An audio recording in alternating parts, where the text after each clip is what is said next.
This was a big win for the Boston Celtics as they bounce back from losing their home win streak to the Denver Nuggets.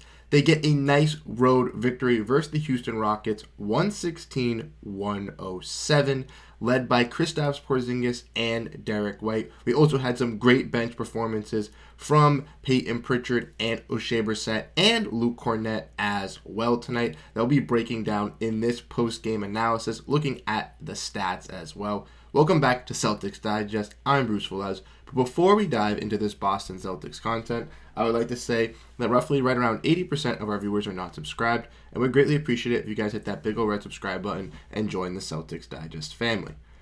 Can't thank everyone enough that hits that subscribe button as we're trying to get to our goal of 4,000 subscribers now. We recently just hit 3,000, so if you want to make sure you stay up to date on daily Boston Celtics content and coverage, make sure to hit that subscribe button as you definitely will not regret it.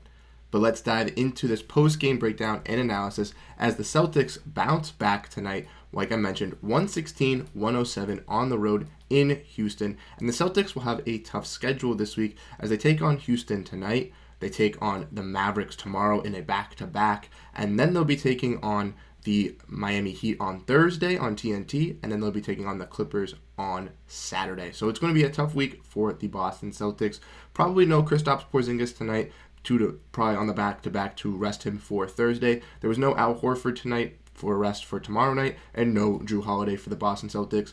Unfortunately for the Celtics, the Jays really weren't that great. Jaylen Brown did finish with a triple-double, which was solid. He did help out with everything else, but scoring-wise, he didn't do that great.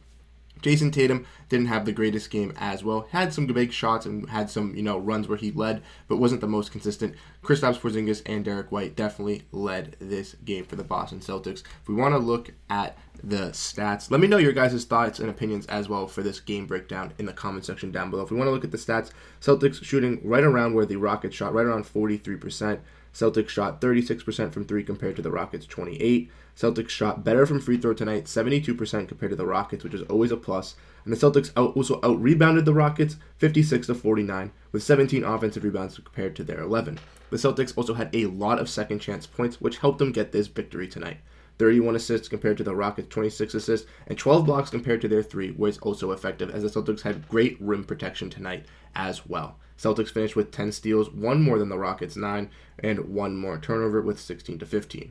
Unfortunately, the Rockets outscored the Celtics in the paint by 18 points, and that is because they had Alperen Sengun, who was a very vital piece for this Houston Rockets team. For the Boston Celtics, they had a great start in the first half. It was looking like they were going to win this game. They were up 17 going into halftime, and it was looking like the Celtics were looking like themselves. Then what happened is they had a slow third quarter, game of runs back and forth, and in the fourth quarter they looked a little sluggish as well, and the Jays really couldn't do much. We want to look at the stats. As you guys can see, Jayson Tatum 4 for 17 from the field, 1 for 6 from 3, but 9 for 12 from free throw. He could do that for the Celtics. 7 rebounds, 3 assists, 2 total turnovers with 1 steal, and 18 points. And Jaylen Brown 6 for 14 from the field, 1 for 3 from 3, but like I mentioned, did get that triple-double for the Celtics, 11 rebounds and 10 assists with 3 steals and 3 turnovers, finishing with 13 points. The two main scorers for the Celtics, like I mentioned, were Porzingis and Derrick White. Porzingis 11 for 21, 6 for 11 from 3, which was fantastic. Had some big-time threes in the first and second quarter, where he hit back-to-back threes, which was a big momentum shift for the Celtics in the first quarter. And also had, I believe, 15 in the first quarter for the Celtics.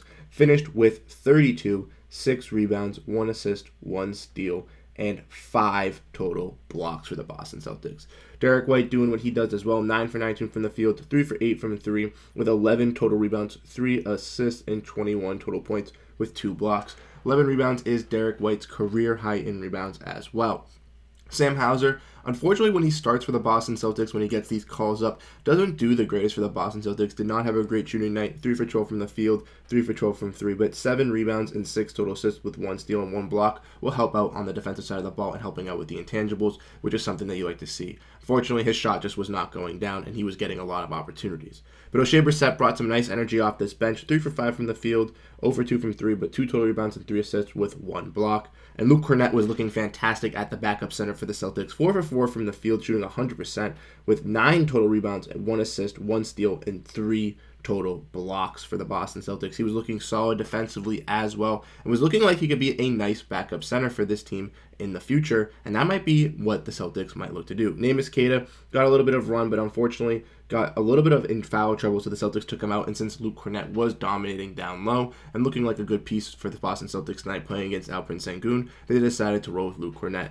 Payton Pritchard also had some big-time shots, even though he was only 3 for 6 from the field shot and shot 50%. 3 for 5 from 3 with 2 total rebounds with a big offensive rebound, 4 total assists, 2 steals, and 9 total points, and looking like he was nice. He had a big 3 to hit to break the shot clock in the second quarter that was very impactful for the Celtics and had a nice bench reaction as well. If we want to look at the Houston Rockets, we can see that they had no Fred VanVleet and no Jabari Smith tonight, and they had some big, was why Amen Thompson and Cam Whitmore were in the starting lineup, but they had big performances from their 3 guys, and Dillon Brooks, Alperen Sengun, and Jaylen Green. Dillon Brooks was pretty good from 3. He started to shoot some 3s late in the game that he wasn't making, so that's why he's 5 for 15, but he was pretty hot in the beginning. But Alperen Sengun had a dominant performance, finishing with a triple-double as well, 24 points, 10 assists, and 12 rebounds.